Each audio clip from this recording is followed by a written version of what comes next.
Every Jewish child knows one of the stories in our Parsha. Moshe sees the fire out of the bush, and the bush is not burning. And so Moshe goes closer. And as he approaches, he hears a voice that says, Shal na'alecha mi'al raglecha, take off your shoes, Moshe, because the place upon which you are standing is holy ground. And so Moshe proceeds to take off his shoes.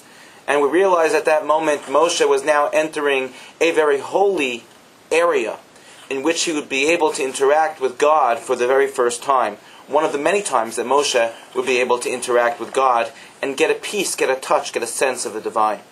The Malbim explains that this concept of Moshe taking off his shoes is actually a lot deeper than we think on the surface. How so? Well, the Malbim explains that we as individuals also have something which is covering the godliness that is within us. The shoes represent the guf, the body, which is covering the neshama, which covers the souls. Just like shoes cover our feet, so too our guf, our bodies, cover our neshama.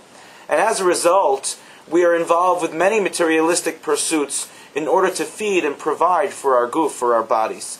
But not as much do we pay attention to our neshamos, to our souls, and for the food that's needed for our souls, the nourishment that's needed. And I'd like to focus on one area that I think is so important, and that is the Kedusha, the sanctity of the Shabbos day.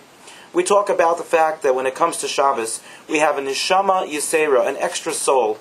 We're given a greater feeling of Kedusha, of holiness, a greater sense of connection to the divine, connection to HaKadosh Baruch Hu. Why? Because it's a day that we move away from our material involvement of during the week, and we focused only on spiritual pursuits. We ask of God to allow us to become closer to Him. Kadshenu b'mitzvosecha, sanctify us with your mitzvos. V'sein chelkeinu b'sorasecha, give us a piece of your Torah.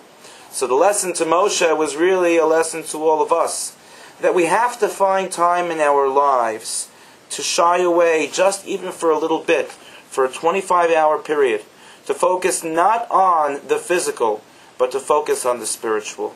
The way we do that is by pursuing Torah, by pursuing Divrei Torah at the Shabbos table, by singing Zmiros, by allowing our souls to feel a piece of that divine spark from which they come.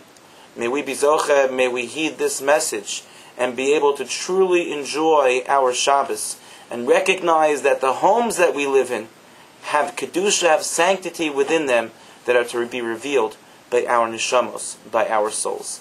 Thank you, and good Shabbos.